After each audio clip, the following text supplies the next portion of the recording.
necessária, passando o progresso a fazer-se na sua vida de espírito. Além disso, por mais numerosas que sejam as existências corpóreas, elas são forçosamente limitadas à existência do corpo, e a sua soma total não compreende, em todos os casos, senão uma parte imperceptível da vida espiritual, que é ilimitada. Os anjos segundo o Espiritismo. 12.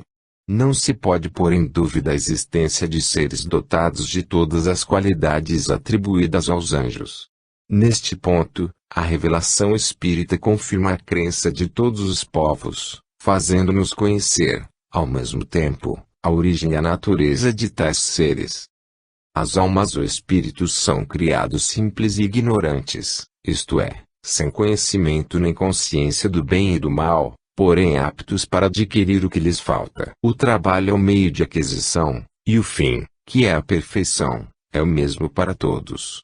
Alcançam-no mais ou menos rapidamente em virtude do livre-arbítrio e na razão direta dos seus esforços. Todos têm os mesmos degraus a transpor, o mesmo trabalho a concluir.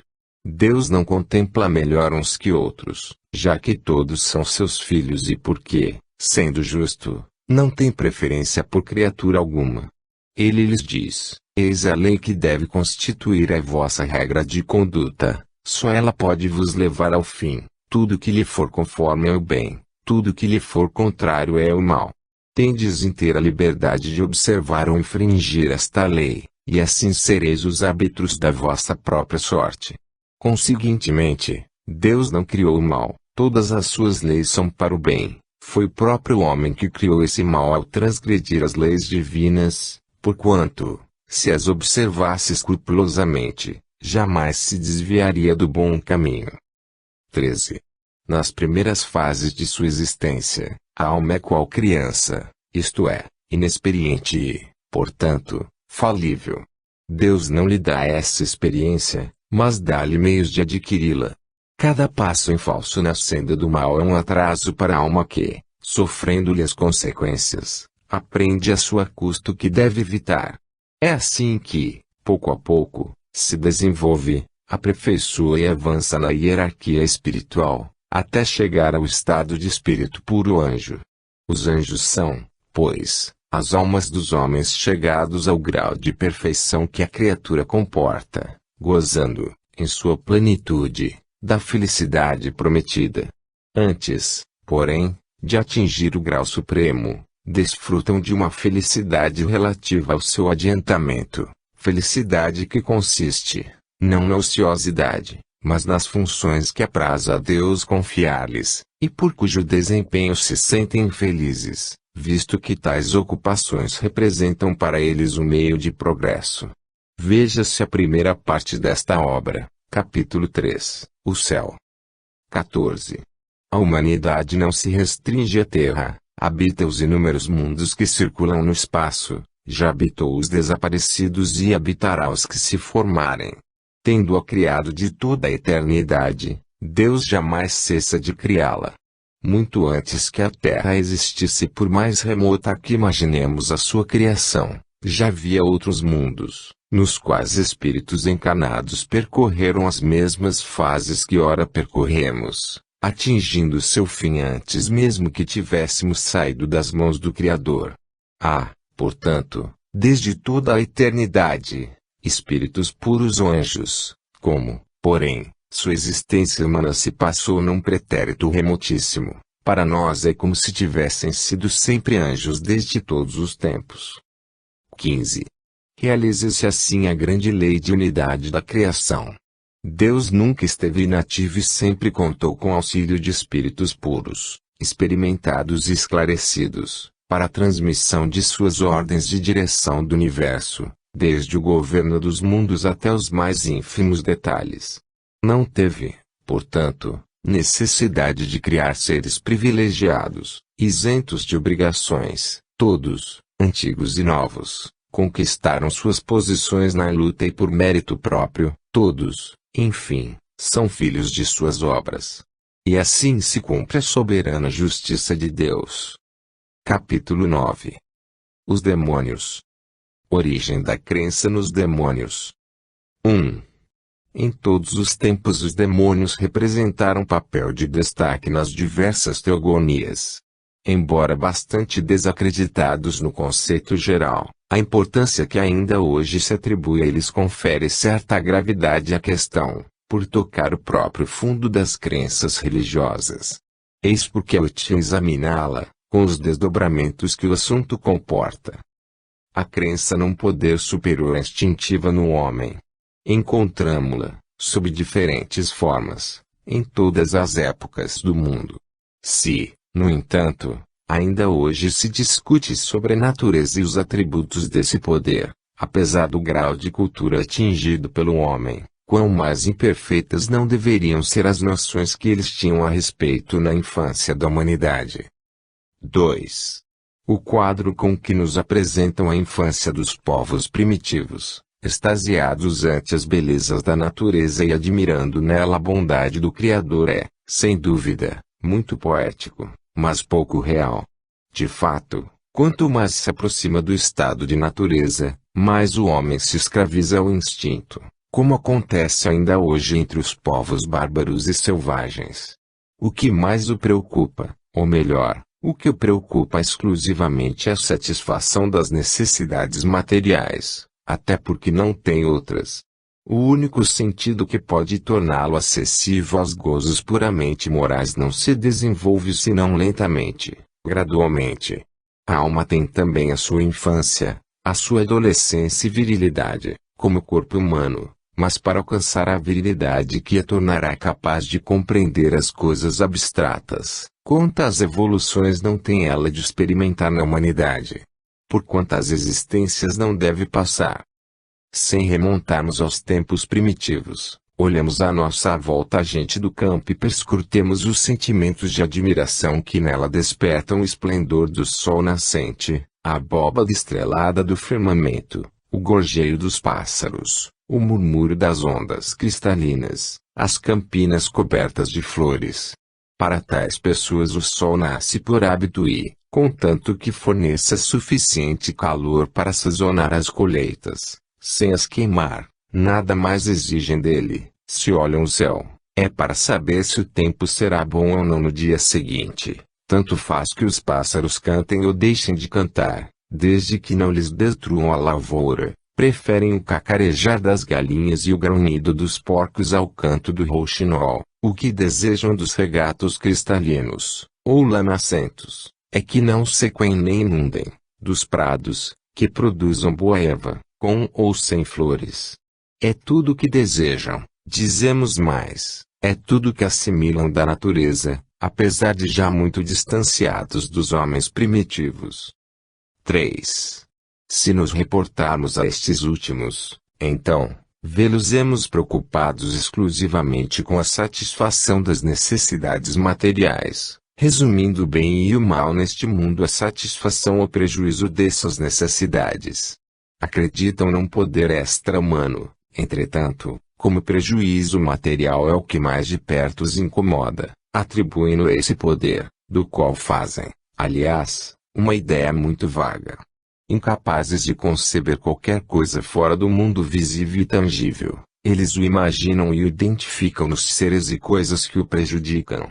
Os animais nocivos não passam para eles de representantes naturais e diretos desse poder.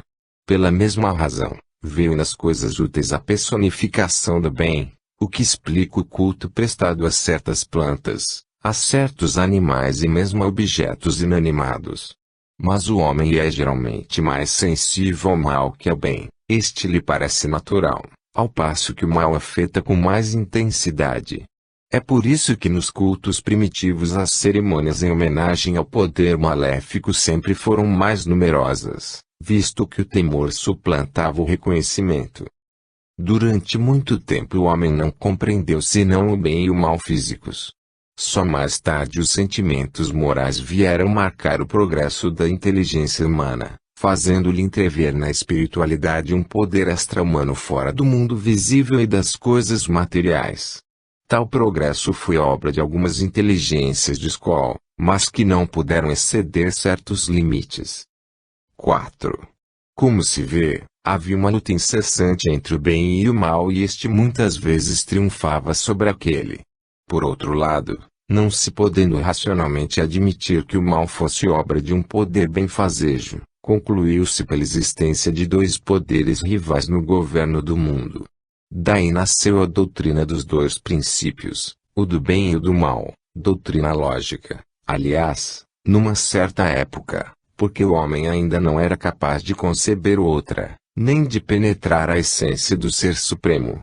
Como, então, haveria de compreender que o mal não passe de estado transitório do qual pode resultar o bem, conduzindo-o à felicidade pelo sofrimento e auxiliando-lhe o progresso?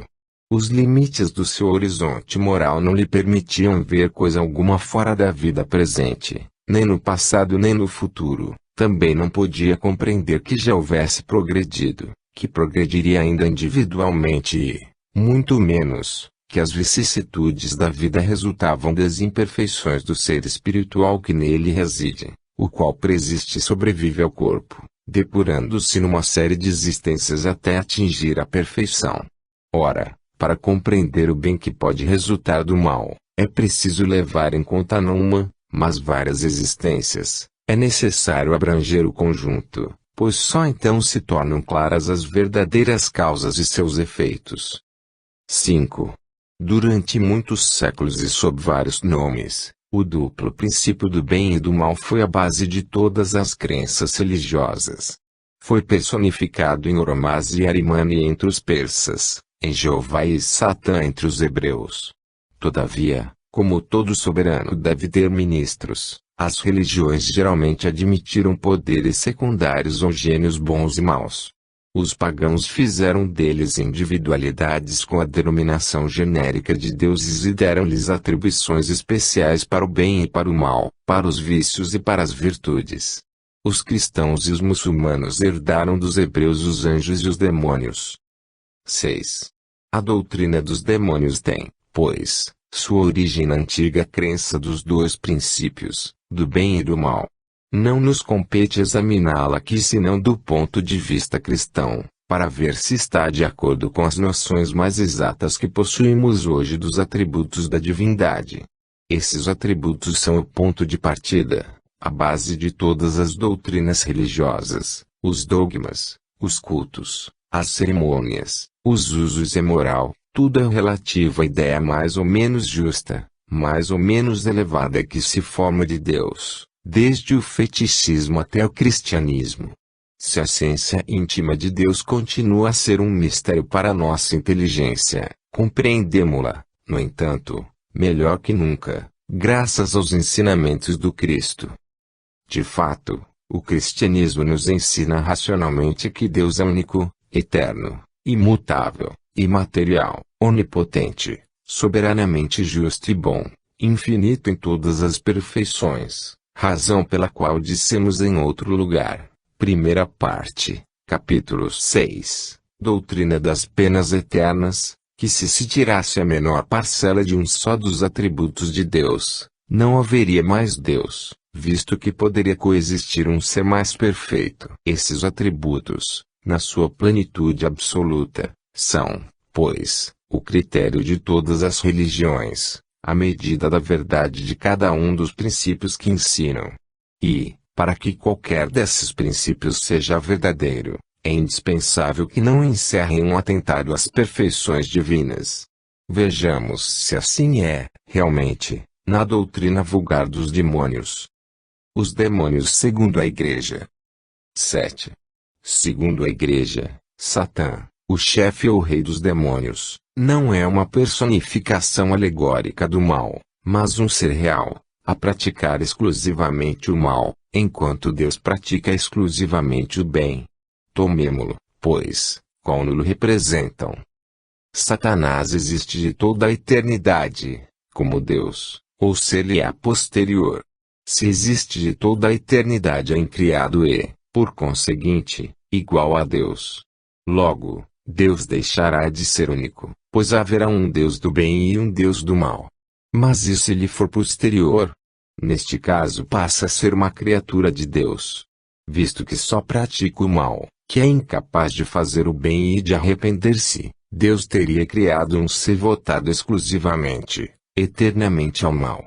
Não sendo uma obra de Deus, seria contudo de uma das suas criaturas, e nem por isso deixava Deus de ser o autor, e então ele não seria infinitamente bom.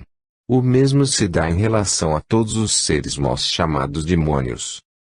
8. Tal foi, por muito tempo, a crença sobre este ponto. Hoje dizem: Deus, que a bondade e a santidade por excelência, não os havia criado perversos e maus. Sua mão paternal, que se apraz imprimir em todas as suas obras a marca de suas perfeições infinitas, cumulara-os de magníficos predicados. As qualidades eminentíssimas de sua natureza, ele juntara as liberalidades da sua graça, em tudo os fizera iguais aos espíritos sublimes de glória e felicidade, subdivididos por todas as suas ordens e ocupando todas as classes. Eles tinham o mesmo fim e idênticos destinos. Seu chefe foi o mais belo dos arcanjos. Eles poderiam até ter alcançado a confirmação de justos para todo sempre, e serem admitidos ao gozo da bem-aventurança dos céus. Este último favor, que deverá ser o complemento de todos os outros, constituía o prêmio da sua docilidade, mas deles se tornaram indignos por meio de uma revolta audaciosa e insensata. Qual foi o escolho da sua perseverança? Que verdade desconheceram? Que ato de fé e adoração recusaram a Deus?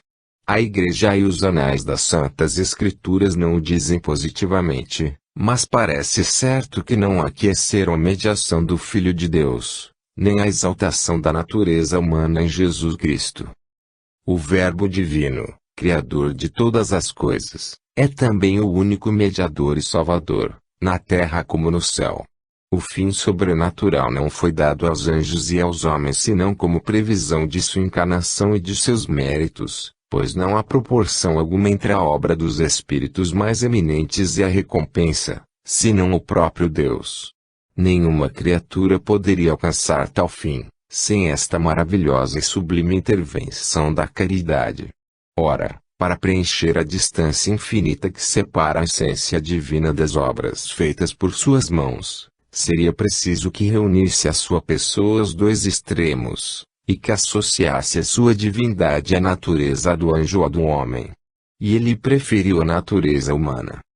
Concebido desde toda a eternidade, esse plano foi manifestado nos anjos muito antes da sua execução. O homem-Deus foi-lhes mostrado como aquele que, futuramente, deveria confirmá-los na graça e guiá-los à glória, sob a condição de o adorarem na terra durante a sua missão, e para todos sempre no céu.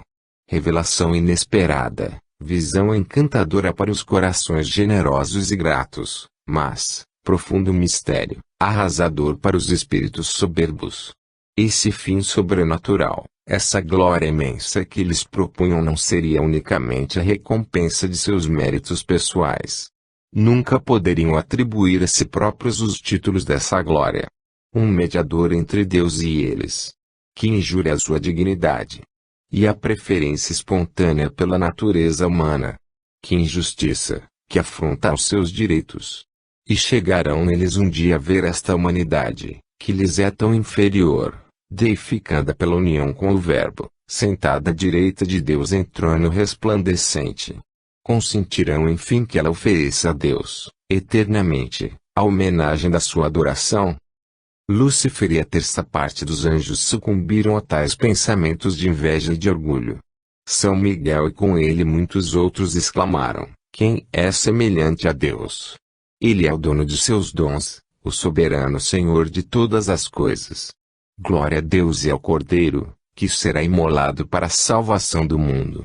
Mas o chefe dos rebeldes, esquecido de que devia o Criador a sua nobreza e as suas prerrogativas, e dando ouvidos apenas à sua temeridade, disse: sou eu mesmo quem subirá ao céu, fixarei residência acima dos astros, sentar-me-ei sobre o monte da aliança, nos flancos do Aquilão, dominarei as nuvens mais elevadas e serei semelhante ao Altíssimo. Os que partilharam de tais sentimentos acolheram essas palavras com murmúrios de aprovação, havendo partidários em todas as hierarquias. A sua multidão, contudo, não os preserva do castigo. 9. Esta doutrina suscita várias objeções.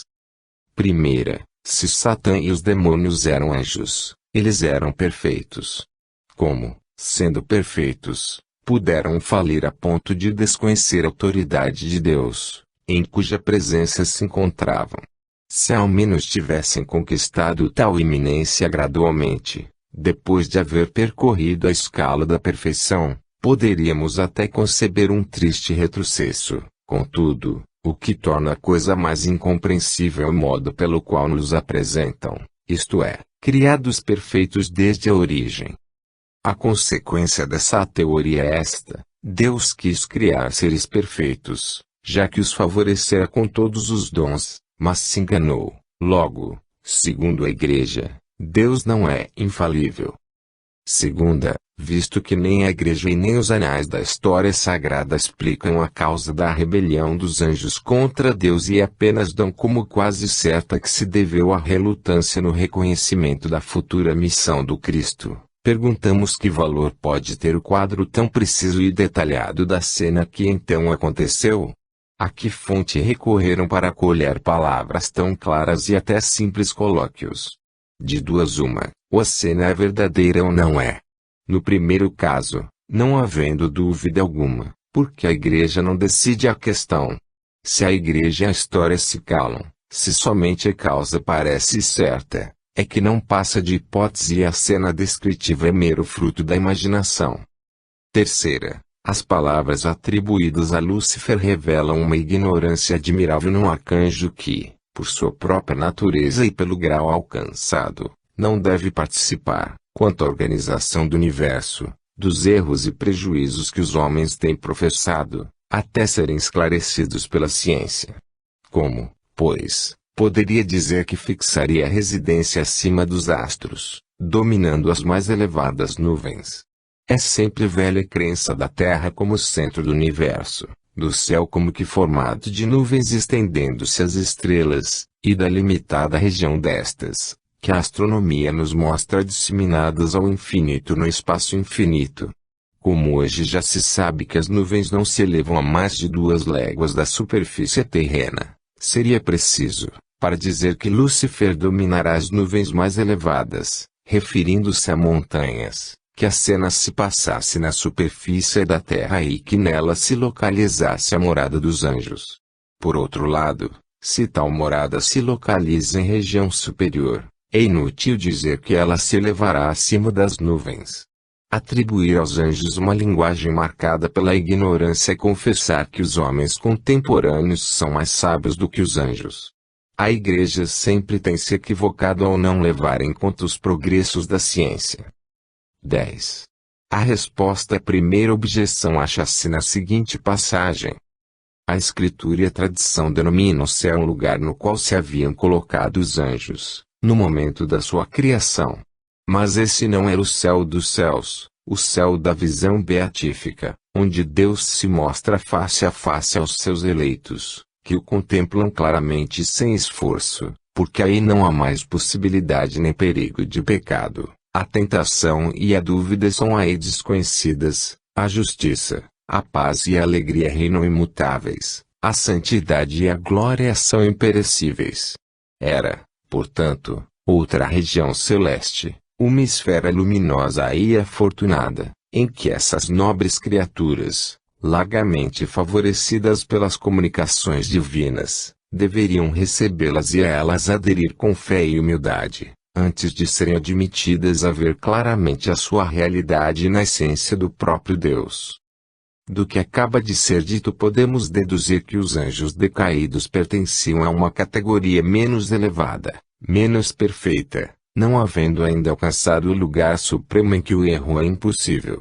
Tudo bem, mas, então, a manifesta contradição, visto que o texto também sustenta que Deus os criara em tudo semelhantes aos espíritos sublimes que, subdivididos em todas as ordens e misturados em todas as classes, tinham o mesmo fim e o mesmo destino, sendo seu chefe o mais belo dos arcanjos. Ora, se foram feitos em tudo semelhantes aos outros, não lhes seriam inferiores em natureza, e se estavam misturados em todas as classes, não podiam permanecer em um lugar especial. A objeção, portanto, subsiste inteiramente. 11. E ainda há outra objeção, incontestavelmente mais grave e mais séria. Dizem, este plano, a mediação do Cristo, concebido desde toda a eternidade, foi revelado aos anjos muito antes da sua execução. Deus sabia, pois, e de toda a eternidade, que os anjos, assim como os homens, teriam necessidade dessa mediação. Sabia, também, que alguns anjos viriam a falir, que essa queda lhes acarretaria a eterna condenação, sem esperança de retorno, que eles seriam destinados a tentar os homens e que os que se deixassem seduzir teriam a mesma sorte. Ora, se Deus sabia de tudo isso, então condenou alguns anjos à maldição eterna desde a sua criação, bem como a maior parte do gênero humano. Com tal doutrina, é impossível conciliar a criação dos anjos e do gênero humano com a soberana bondade de Deus. Se ele nada sabia, não era onisciente nem onipotente.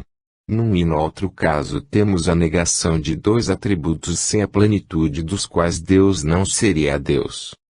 12. Admitindo a falibilidade dos anjos, como a dos homens, a punição é consequência justa e natural da falta, mas se admitirmos ao mesmo tempo a possibilidade do resgate, a regeneração, a graça, após o arrependimento e a expiação, tudo se esclarece e se conforma com a bondade de Deus. De fato, ele sabia que errariam, que seriam punidos, mas sabia também que tal castigo temporário seria um meio de lhes fazer compreender o erro, revertendo, portanto, em benefício deles. Cumpriam-se, assim, estas palavras do profeta Ezequiel: Deus não quer a morte, mas a salvação do pecador. O que seria a negação da bondade de Deus é a inutilidade do arrependimento e impossibilidade de regeneração. Nesta hipótese, seria rigorosamente exato dizer-se que esses anjos, desde a sua criação, visto que Deus não o podia ignorar, foram votados ao mal por toda a eternidade e predestinados a se tornarem demônios, a fim de arrastarem os homens ao mal. 13. Vejamos agora qual a sorte de tais anjos e o que fazem. Tão logo se manifestou a revolta na linguagem dos espíritos, isto é, nos arroubos dos seus pensamentos, foram eles banidos da mansão celestial e precipitados no abismo. Por estas palavras, entendemos que foram arremessados a um lugar de suplícios no qual sofrem a pena do fogo, conforme o texto do Evangelho, tal como saiu da boca do Salvador. Ide malditos, ao fogo eterno preparado pelo demônio e seus anjos.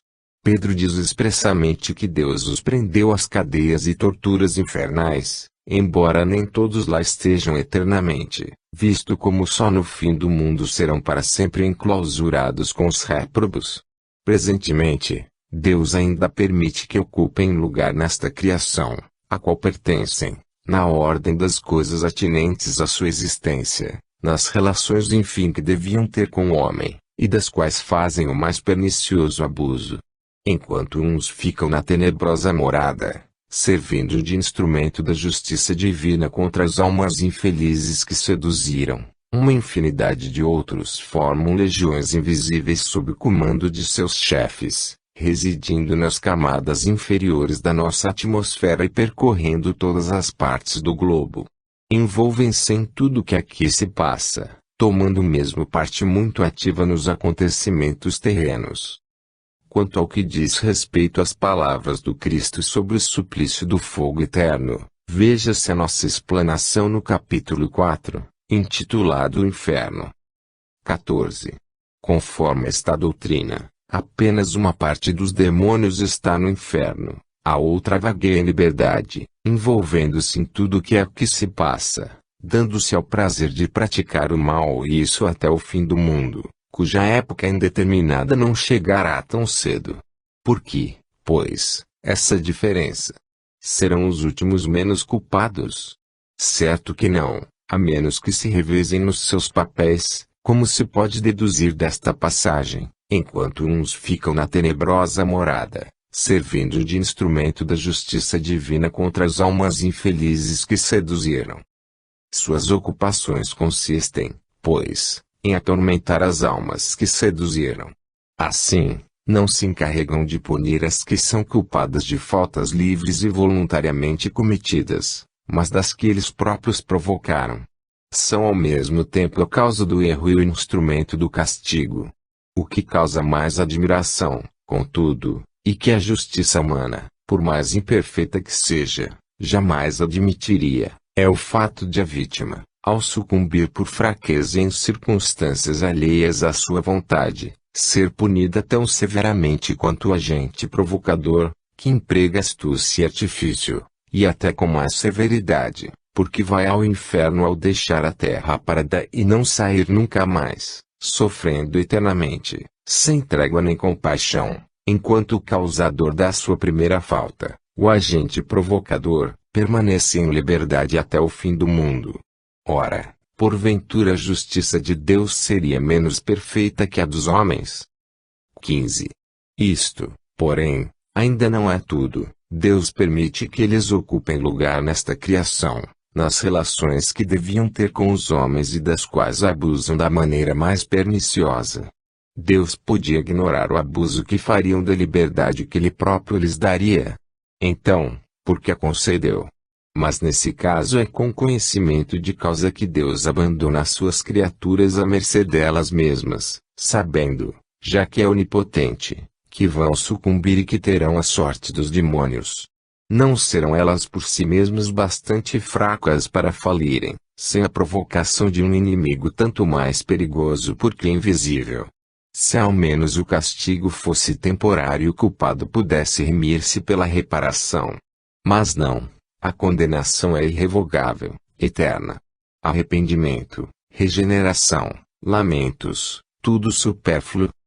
Os demônios não passam, portanto, de agentes provocadores, predestinados a recrutar almas para o inferno, e isto com a permissão de Deus, que antevia, ao criar essas almas, a sorte que lhes estava reservada. Que se diria na terra de um juiz que recorresse a tal expediente para lotar as prisões? Estranha ideia que nos dão da divindade, de um Deus cujos atributos essenciais são justiça e bondade soberanas. E dizer-se que é em nome de Jesus, daquele que só pregou amor, perdão e caridade, que tais doutrinas são ensinadas. Houve um tempo em que essas anomalias passavam despercebidas, porque não eram compreendidas nem sentidas. O homem, curvado ao jugo do despotismo, submetia-se à fé cega, abdicava da razão. Hoje, porém, que a hora da emancipação já soou, esse homem compreende a justiça e a deseja tanto na vida quanto na morte. É por isso que exclama: não pode ser assim, o Deus não é Deus. 16. O castigo segue por toda parte os seres decaídos, o inferno está neles e com eles, nem paz nem repouso. As próprias doçuras da esperança foram transformadas para eles em amarguras. A esperança lhes é odiosa. A mão de Deus os feriu no ato mesmo de pecarem, e sua vontade obstinou-se no mal. Tornados perversos, temam o ser e sê-lo-ão para sempre. Esses seres decaídos são, depois do pecado, o que é o homem depois da morte. A reabilitação deles torna-se também possível. A sua perda é, a partir de então, irreparável, mantendo-se eles no seu orgulho perante Deus, no seu ódio contra o Cristo, na sua inveja contra a humanidade. Não tendo podido conquistar a glória celeste, pela ambição desmedida, esforçam-se por implantar seu império na terra, banindo dela o reino de Deus. O Verbo encarnado cumpriu, apesar disso, os seus desígnios para a salvação e glória da humanidade. Também por isso procuram por todos os meios promover a perda das almas resgatadas pelo Cristo. A astúcia e a importunação, a mentira e a sedução, tudo põe em jogo para arrastá-las ao mal e à ruína completa. Com tais inimigos, a vida do homem é uma luta sem tréguas, desde o berço até o túmulo, visto que são poderosos e infatigáveis. Efetivamente, esses inimigos são os mesmos que, depois de terem introduzido o mal no mundo, chegaram a cobri-lo com as espessas trevas do erro e do vício, os mesmos que, por longos séculos, se fizeram adorar como deuses e que reinaram em absoluto sobre os povos da antiguidade, os mesmos, enfim, que ainda hoje exercem influência tirânica nas regiões idólatras, fomentando a desordem e o escândalo até no seio das sociedades cristãs. Para compreender todos os recursos de que dispõem a serviço da malvadez, basta notar que nada perderam das prodigiosas faculdades que são o apanágio da natureza angélica. Por certo, o futuro e sobretudo a ordem natural têm mistérios que Deus reservou para si que eles não podem penetrar, mas a sua inteligência é bem superior à nossa, porque percebem, num simples piscar de olhos, os efeitos nas causas e vice-versa. Essa percepção lhes permite predizer acontecimentos futuros que escapam às nossas conjecturas. A distância e a variedade dos lugares desaparecem ante a sua agilidade. Mais rápidos que o raio e o pensamento, acham-se quase instantaneamente sobre diversos pontos do globo, e são capazes de descrever, à distância, os acontecimentos na mesma hora em que ocorrem. As leis gerais pelas quais Deus rege e governa o universo não lhes são acessíveis, razão por que não podem derrogá-las e, por conseguinte, predizer ou operar verdadeiros milagres. Possuem, no entanto, a arte de imitar e falsificar, dentro de certos limites, as obras divinas, sabem quais os fenômenos resultantes da combinação dos elementos, predizendo com maior ou menor êxito os que sobrevêm naturalmente, assim como os que eles mesmos podem produzir. Daí os numerosos oráculos, as extraordinárias profecias que os livros sagrados e profanos recolheram, e que têm servido de base e de alimento para todas as superstições.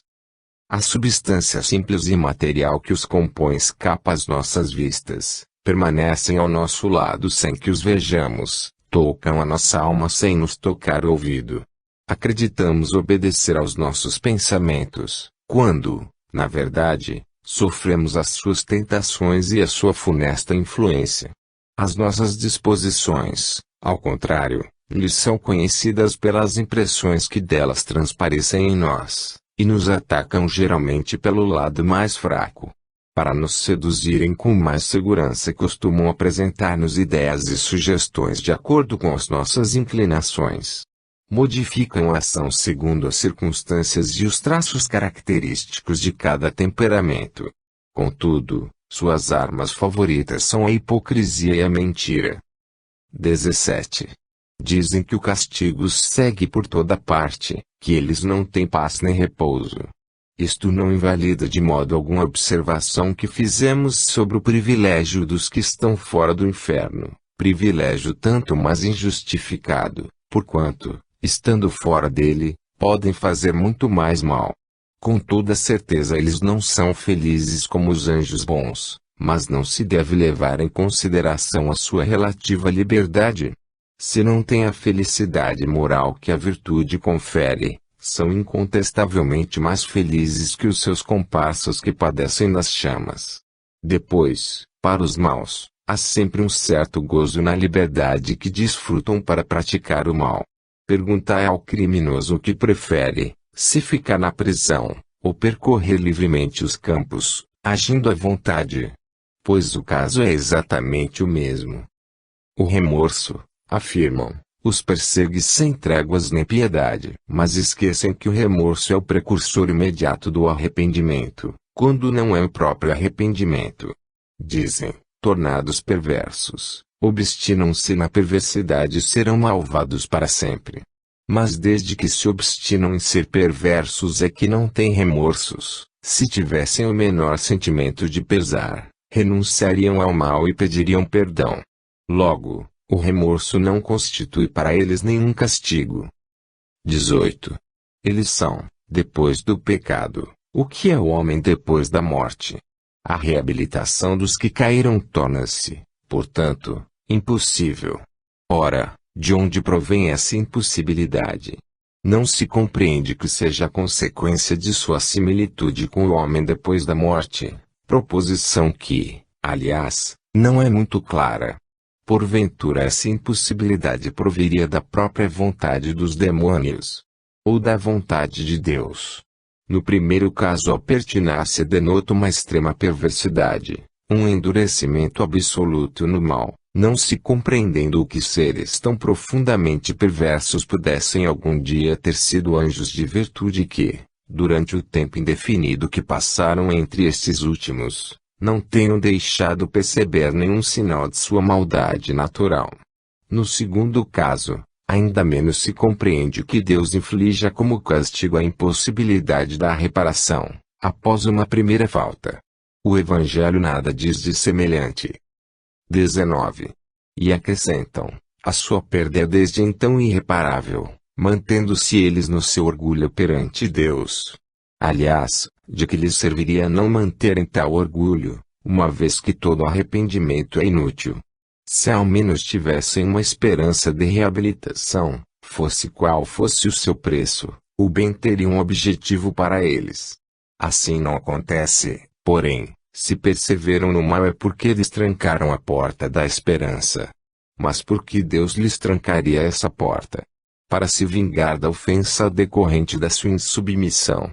E assim, para saciar o seu ressentimento contra alguns culpados, Deus prefere não somente vê-los sofrer, mas agravar o mal com mal maior, impelir a perdição eterna a todas as criaturas do gênero humano, quando por um simples ato de clemência podia evitar tão grande desastre, aliás, previsto, de toda a eternidade.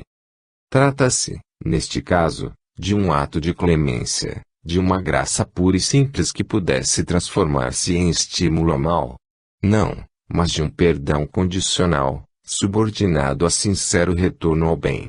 Em vez de uma palavra de esperança e misericórdia, é como se Deus dissesse, pereça toda a raça humana antes que minha vingança. E com semelhante doutrina muita gente ainda se admira de que haja incrédulos e ateus. É assim que Jesus nos representa a seu Pai. Ele que nos deu a lei expressa do esquecimento e do perdão das ofensas, que nos mandou pagar o mal com o bem, que prescreveu o amor aos inimigos como a primeira das virtudes que nos conduzem ao céu, pretenderia desse modo que os homens fossem melhores, mais justos e mais indulgentes que o próprio Deus. Os demônios segundo o Espiritismo. 20.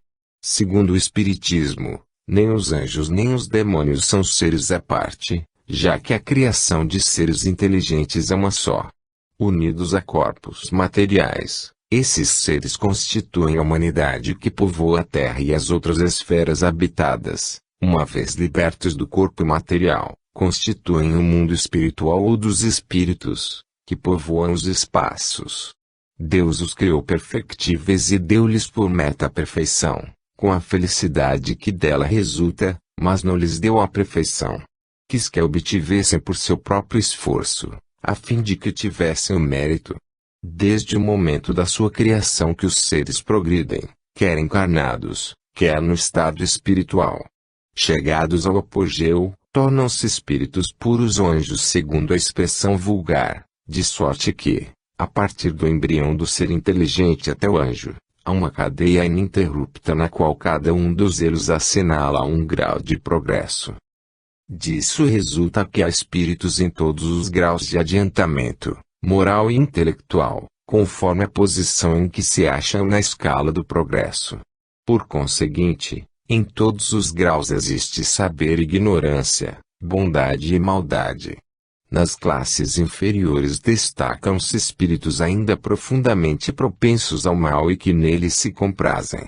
A estes se pode denominar demônios, caso se queira, pois são capazes de todos os malefícios atribuídos aos últimos. O Espiritismo não lhes dá tal nome porque o termo demônio se prende à ideia de uma criação distinta do gênero humano, como seres de natureza essencialmente perversa, votados ao mal eternamente incapazes de progredir para o bem. 21. Segundo a doutrina da Igreja, os demônios foram criados bons e se tornaram maus por sua desobediência. São anjos decaídos, colocados primitivamente por Deus no topo da escala, de onde caíram. Segundo o Espiritismo, os demônios são espíritos imperfeitos, mas que se melhoram. Ainda estão na base da escala, mas subirão um dia. Os espíritos que, por apatia, negligência, obstinação ou má vontade persistirem em ficar, por mais tempo, nas classes inferiores, sofrem as consequências dessa atitude, e o hábito do mal lhes dificulta a regeneração. Um dia, porém, chega-lhes a fadiga dessa vida penosa e das suas respectivas consequências. Comparam a sua situação à dos espíritos bons e compreendem que o seu interesse está no bem, procurando então se melhorarem, mas por ato de espontânea vontade, sem que haja nisto o menor constrangimento. Submetidos à lei geral do progresso, em virtude da sua aptidão para progredir, ainda assim não progridem contra a vontade. Deus lhes fornece constantemente esses meios, mas eles são livres para os aceitar ou recusar. Se o progresso fosse obrigatório, não haveria mérito, e Deus quer que todos tenham o mérito de suas obras. Ninguém é colocado em primeiro lugar por privilégio, mas o primeiro lugar é franqueado a todos, à custa do esforço próprio. Os anjos mais elevados conquistaram a sua graduação, passando, como os demais, pela rota comum. 22. Chegados a certo grau de pureza, os espíritos têm missões adequadas ao seu progresso, desempenham assim todas as funções atribuídas aos anjos de diferentes categorias.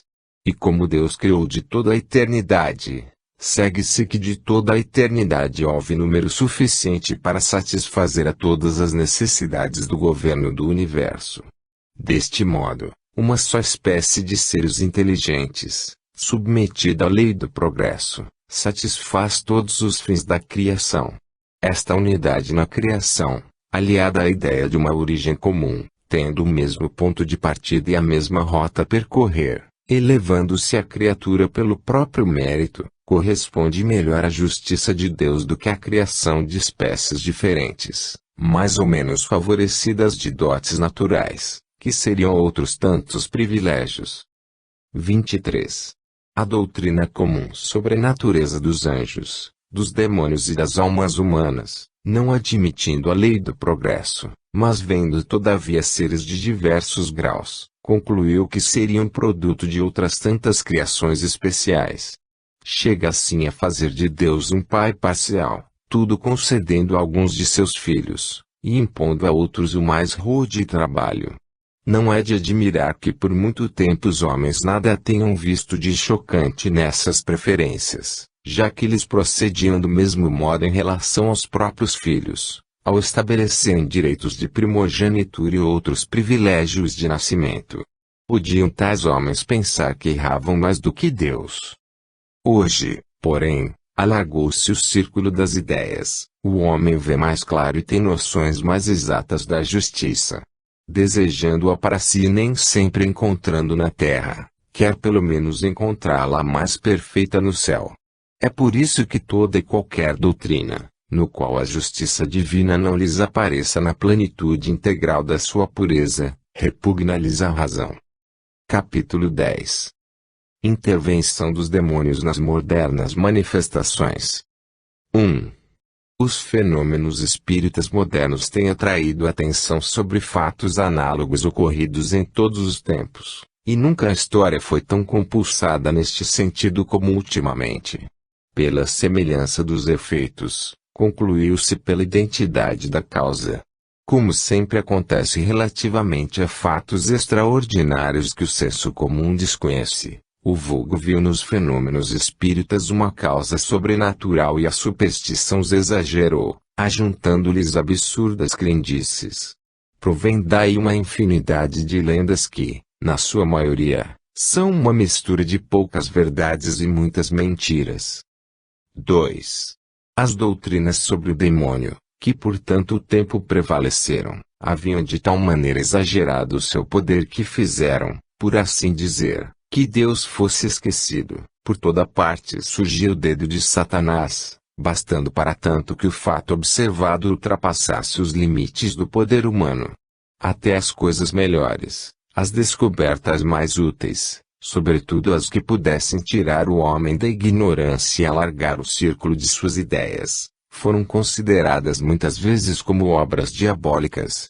Os fenômenos espíritas de nossos dias, mais generalizados e mais bem observados à luz da razão e com auxílio da ciência, confirmaram, é verdade, a intervenção de inteligências ocultas, mas agindo dentro de leis naturais e revelando, por sua ação, uma nova força e leis até então desconhecidas.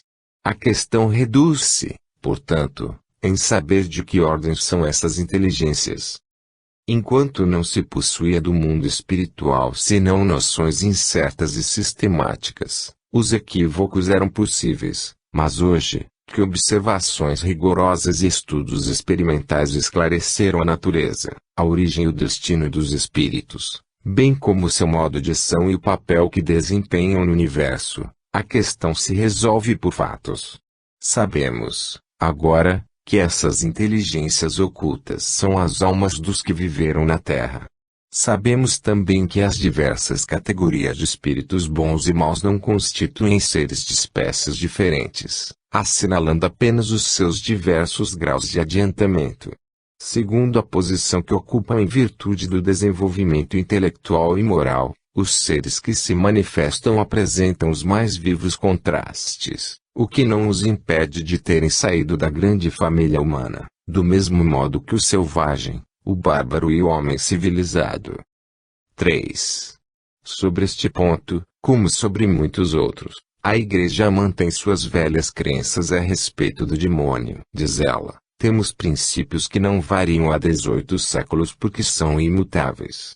O seu erro consiste justamente em não levar em conta o progresso das ideias. É supor Deus muito pouco sábio para não proporcionar a revelação ao desenvolvimento das inteligências. É, em suma, falar aos contemporâneos a mesma linguagem do passado. Se, a despeito do progresso da humanidade, a religião persiste em agarrar-se aos velhos erros do passado, tanto em matéria espiritual como em assuntos científicos, mais dia menos dia será ultrapassada pela incredulidade. 4. Eis como a Igreja explica a intervenção exclusiva dos demônios nas manifestações modernas. Nas suas intervenções exteriores os demônios procuram dissimular a sua presença, a fim de afastar suspeitas. Sempre astutos e pérfidos, seduzem o homem com ciladas antes de algemá-lo na opressão do servilismo. Aqui, lhe aguçam a curiosidade com fenômenos e brincadeiras pueris, além, despertam-lhe admiração e subjugam-no pelo encanto do maravilhoso.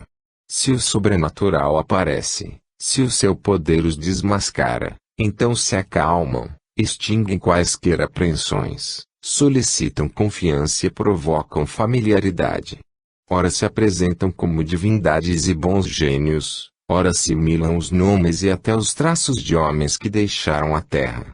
Com auxílio de tais fraudes dignas da antiga serpente, falam e são ouvidos, dogmatizam e são acreditados, misturam com suas mentiras algumas verdades e inculcam o erro debaixo de todas as formas. É nisso que consiste as pretensas revelações de além-túmulo. E é para a obtenção de tal resultado que a madeira e a pedra, as florestas e as fontes, o santuário dos ídolos, os pés das mesas e as mãos das crianças se tornam oráculos. É por isso que a pitonisa profetiza em delírio e que o ignorante, num sono misterioso, torna-se de repente um doutor da ciência. Enganar e perverter, tal é, em toda parte e de todos os tempos, o objetivo final dessas estranhas manifestações. Os resultados surpreendentes dessas práticas ou atos, em sua maioria fantásticos e ridículos, não podendo proceder da sua virtude intrínseca, nem da ordem estabelecida por Deus, só podem ser atribuídos ao concurso das potências ocultas. Tais são, notadamente, os fenômenos extraordinários obtidos em nossos dias pelos processos aparentemente inofensivos do magnetismo e das mesas falantes. Por meio dessas operações da magia moderna, vemos a reprodução entre nós das evocações e dos oráculos, as consultas aos mortos, as curas e sortilégios que ilustraram os templos dos ídolos e os antros das sibilas. Como outrora, interroga-se a madeira e ela responde, manda-se e ela obedece, e isto em todas as línguas e sobre todos os assuntos. Achamo-nos em presença de seres invisíveis a usurparem os nomes dos mortos, e cujas pretensas revelações têm o cunho da contradição e da mentira, formas inconsistentes e leves, dotadas de força sobre-humana, aparecem e desaparecem de repente. Quais são os agentes secretos desses fenômenos, os verdadeiros atores dessas cenas inexplicáveis? Os anjos não aceitariam esses papéis indignos, nem se prestariam a todos os caprichos da curiosidade. As almas dos mortos, que Deus proíbe evocar, permanecem no lugar que a sua justiça lhes designa, e não podem, sem a sua permissão, colocar-se às ordens dos vivos. Assim, os seres misteriosos que atendem ao primeiro chamado do herege, do ímpio ou do crente, o que importa dizer da inocência ou do crime, não são enviados de Deus, nem apóstolos da verdade da salvação, mas promotores do erro e agentes do inferno. Apesar do cuidado com que se ocultam sob os mais veneráveis nomes, eles se traem pela nulidade de suas doutrinas, pela baixeza dos atos e pela incoerência das palavras. Procuram apagar do símbolo religioso os dogmas do pecado original, da ressurreição do corpo, da eternidade das penas, como de toda a revelação divina, a fim de subtrair as leis à sua verdadeira sanção e abrir ao vício todas as barreiras. Se as suas sugestões pudessem prevalecer, acabariam por formar uma religião cômoda para o uso do socialismo e de todos a quem importuna a noção do dever e da consciência. A incredulidade do nosso século facilitou-lhes o caminho. Possam assim as sociedades cristãs, por uma sincera dedicação à fé católica, escapar ao perigo desta nova e terrível invasão. 5. Toda essa teoria resulta do princípio de que os anjos e os demônios são seres distintos das almas humanas, sendo estas antes o produto de uma criação especial, aliás inferiores aos demônios em inteligência, em conhecimento e em toda a espécie de faculdade. Ela conclui pela intervenção exclusiva dos anjos maus, tanto nas antigas como nas modernas manifestações atribuídas aos espíritos dos mortos. A possibilidade das almas se comunicarem com os vivos é uma questão de fato, é o resultado de observações e experiências que não vem ao caso discutir aqui. Contudo, admitamos como hipótese a doutrina citada, e vejamos se ela não se destrói por si mesma com os seus próprios argumentos. 6. Das três categorias de anjos segundo a Igreja, a primeira ocupa-se exclusivamente do céu, a segunda do governo do universo, e a terceira, da terra. É nesta última que se encontram os anjos da guarda, encarregados da proteção de cada indivíduo. Somente uma parte dos anjos desta última categoria é que tomou parte na revolta e foi transformada em demônios. Ora, se Deus lhes permitiu induzir os homens em erro, por meio de sugestões ocultas e manifestações ostensivas, por que razão lhes teria ele, já que é soberanamente justo e bom, concedido o imenso poder e a liberdade de que desfrutam, sem pelo menos atenuar os males de tão odiosa concessão, permitindo também a manifestação dos anjos bons? Admitamos que Deus tenha concedido igual poder aos anjos bons e maus, o que já seria um favor exorbitante em proveito destes últimos. Neste caso o homem teria, pelo menos, a liberdade de escolha. Contudo, ao dar aos anjos maus o monopólio da tentação, com poderes amplos de simular o bem para melhor seduzir e, ao mesmo tempo, vedando toda e qualquer intervenção dos bons, é como se Deus estendesse aos homens uma armadilha, aproveitando-se da sua inexperiência e boa-fé. Dizemos mais, é supor da parte de Deus um abuso de confiança pela fé que nos merece. A razão se recusa a admitir toda parcialidade em proveito do mal. Vejamos, porém, os fatos. 7. Concedem-se aos demônios faculdades transcendentes, eles nada perderam de sua natureza angélica. Possuem o saber, a perspicácia, a previdência e a clarividência dos anjos, além de astúcia, sagacidade e manha no mais alto grau. O objetivo que os move é desviar os homens do bem e, sobretudo, afastá-los de Deus e arrastá-los ao inferno, do qual são provedores e recrutadores. Compreende-se assim que eles se dirijam de preferência